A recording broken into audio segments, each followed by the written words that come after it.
Hello, and thanks for joining tonight's webinar. Now that's what I call a resume. This is one of many series within our Preparing You for the Fall Job and Internship Fair. Before we begin, you are able to click closed captioning as well as request a copy of the transcript. Although knowing how to edit your resume is always a great skill to learn, I'm wondering how many of you are planning to participate in the upcoming fair. Feel free to click the reaction button to clap your hands or type me in the chat section as I ask each question. Will this be your first in-person job and internship fair?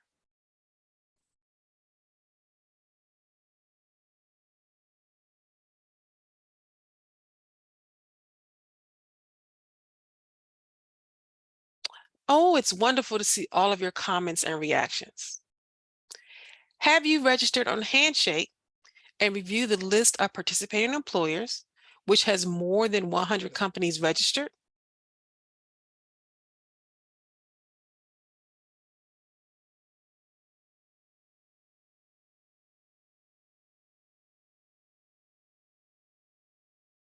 Okay, it's great to know that many of you will register on Handshake. If you haven't, you can start registering for the fair and review the list of employers at the conclusion of this webinar. My name is Felicia Parks, and I am one of the career advisors for the School of Communication. After years in public relations, journalism, and many other fields, one of the most interesting roles was my time as a recruiter, reviewing resumes to determine if a candidate met our hiring needs. Since your resume is one of the first ways to impress a potential employer with your relevant skills, we're going to discuss how to include measurable accomplishments that describe what you have to offer and entice the right employer to contact you. Feel free to grab a copy of your resume and mark on it as we cover several ideas for strengthening your targeted resume.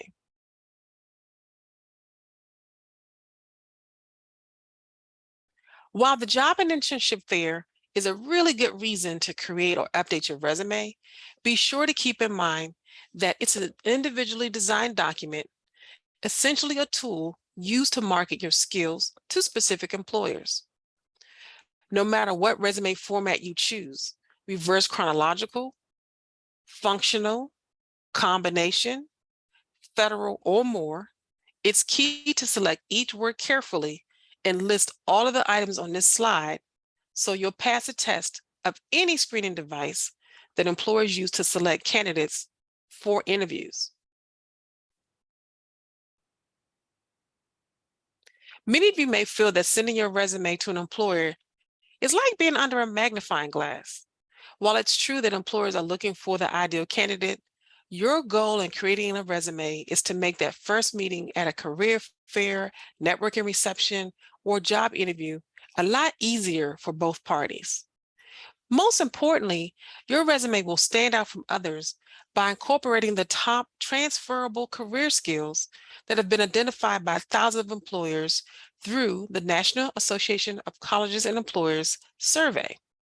Within each of these categories are items such as oral and written, collaboration, analytical reasoning, decision-making, and judgment.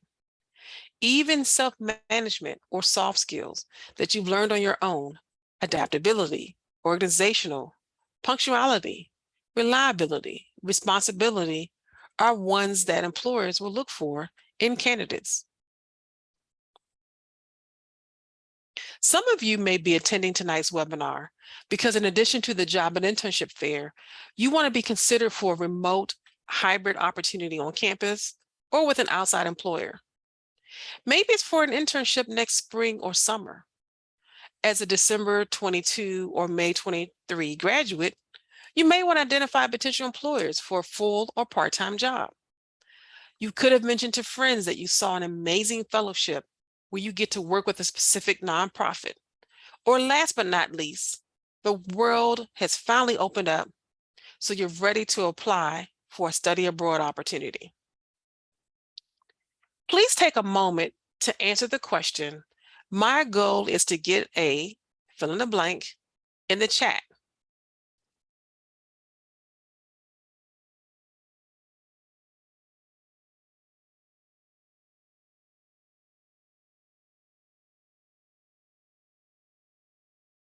Love that the comments are pouring in.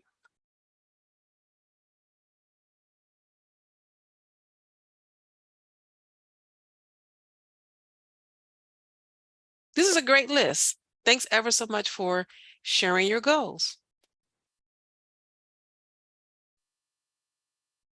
Okay. Now that we understand the role a resume plays with employers, let's chat about the various elements of this key document. It's these various sections that I've highlighted on our resume template, which can be found within the Prepare for the Search tab of American University's Career Center page. As a former recruiter, it took mere seconds for me to review a resume and decide if it went into the no pile or the contact pile. Within your 5-second glance, what jumps out? How would others view the consistency of the fonts, bold, italicized text, or formatting? What about the amount of white space and the category headings? Education, honors, course, projects, experience, and skills. Here are the key elements on this resume template. Each bullet, not paragraphs, is written with action verbs. Accomplishments are clearly described within keywords that are relevant to the industry or possibly the job title.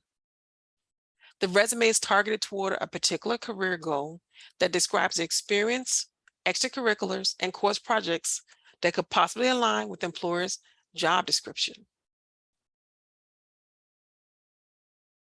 Let's move on to the header, which is basically your contact information.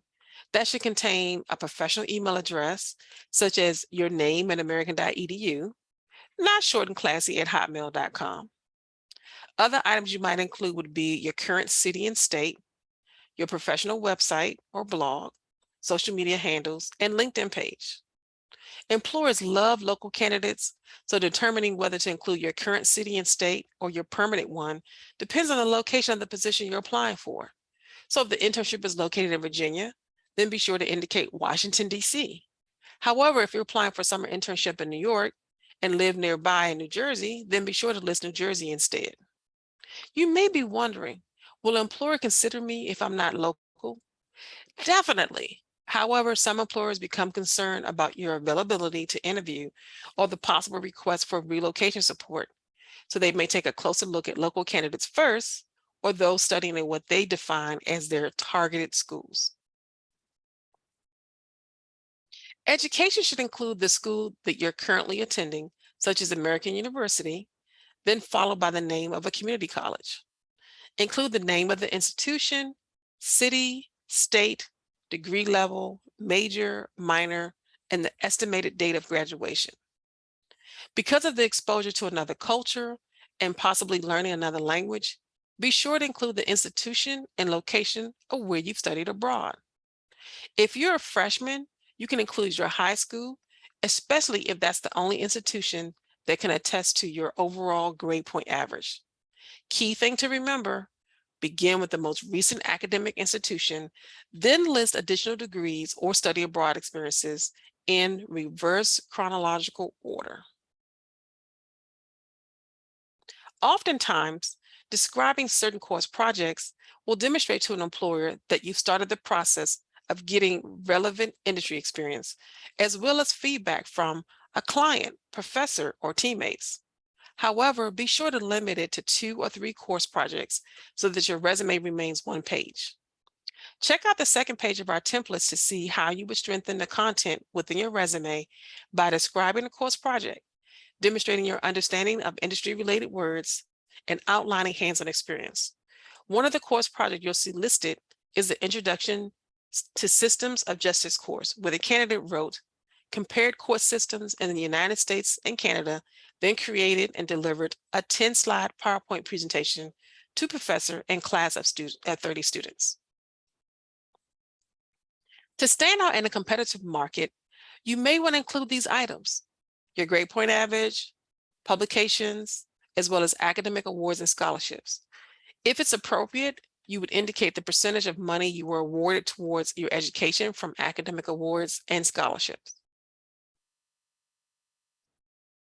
Let's think about school clubs and organizations that you've been involved with at American University, another university, or high school.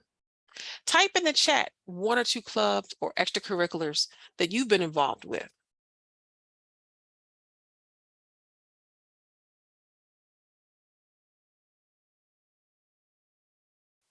Great, all items you can add to your resume.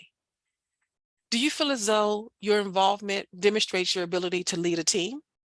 Type yes or no.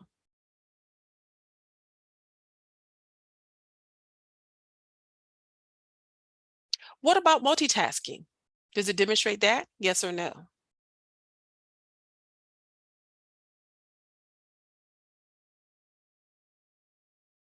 Lastly, does it give the employer a sense of your ability to balance academia with extracurriculars? Type yes or no.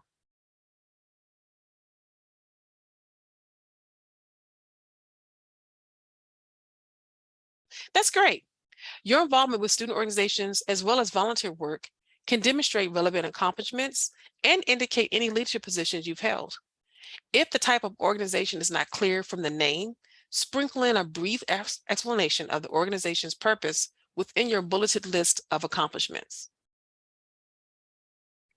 Speaking of experience, commonly known as work experience or relevant experience, this section should also be listed in reverse chronological order, starting with your most recent experience. Make every word count on the page by ensuring each bullet is written with project, action, and result statements. If you want to demonstrate teamwork and you played sports, then consider writing organized collaborative workshops that strengthen sportsmanship, synergy, and team enthusiasm for the football team on a weekly basis. If you worked as a barista and you want to demonstrate customer service skills, then you may consider writing interacting with 200 customers daily, ensuring courteous and prompt service of their selected coffee, tea, or food item on a daily basis.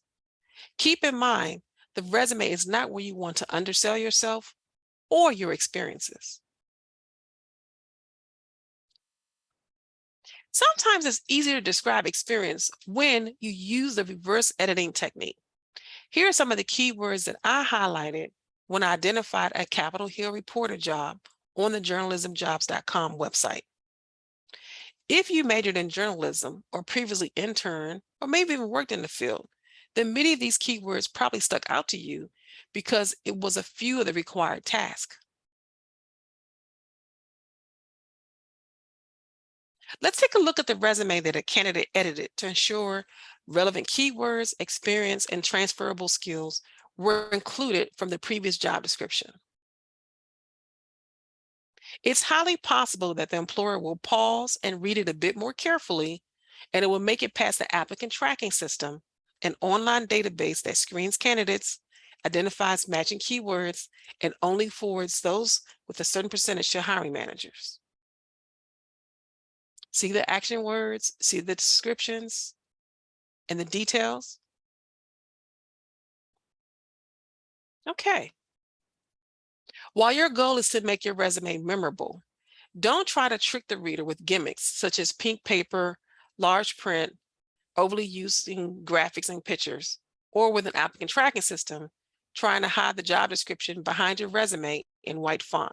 However, you should consider incorporating industry buzzwords along with a list of skill clusters, basically verbs such as delegated, trained, designed, created, and more. If you're unable to locate resources within Handshake, then be sure to schedule a session with your career advisor, who is more than happy to review your resume as well as share various handouts with you. We've covered a lot about resumes, so let's pause for a moment to review the resume checklist and ensure we've addressed all key areas. Is it neatly formatted, and does it contain a header, education, honors, experience, language, and skills? Have you used bullets instead of paragraphs? Did you include strong action verbs such as delegated, promoted, and avoided words such as responsible and assisted? Does it Clearly describe your accomplishments by using relevant keywords. Is it a one-page document, which is preferred for most candidates? Is it targeted towards your career goal? Have you saved it in various formats such as Word, PDF, or JPEG, realizing that PDF would maintain the layout you designed? Although it isn't always necessary, you can ask yourself, did I design a resume that is suitable for different fields and industries so I could submit it for multiple applications? We currently have 111 employers registered for the Fall 22 Fair, which is record high number since before the pandemic. Our Career Center team is eager to help you prepare for the Job and Internship Fair doing scheduled advising sessions, which you log into Handshake and select, or drop-in resume stations. We also have a YouTube page with multiple videos that will guide you on how to prepare for the fair, creating your elevator pitch, and more.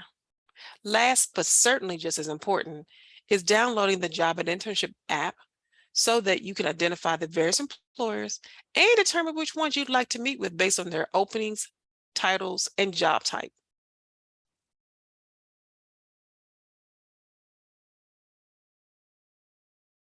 Here's a snapshot of our amazing peer advisors and career advisors who are available to meet with you, except during holidays or exams, for drop-in critiques or scheduled advising sessions.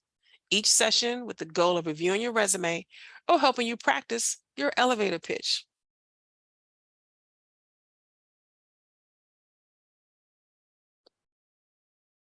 These are the traditional drop-in scheduled dates and times to meet with your career advisor, the dates listed on the left, as well as our highly trained peer advisors, with the schedule listed on the right. Your career advisor is available for 30 or 60-minute advising sessions, which is scheduled within Handshake or by contacting our front desk. Be sure to click the link for the extended available hours during the resume stations, both the virtual one on Monday, September 26th, and the in-person session Tuesday, September 27th. However, since drop-in advising is limited to 15 minutes or less, use this workshop as well as edit your resume in advance to maximize your time with your career advisor or your peer advisor. Thank you for joining tonight's webinar. By registering through Handshake, you'll receive handouts on resume writing, commonly described positions, list of skill clusters, and our resume templates. We hope that you've learned various ways to strengthen your resume and you're eager to apply for the next internship, part-time job, full-time job, fellowship, or more. We'll now open the chat for any questions you may have. Thank you.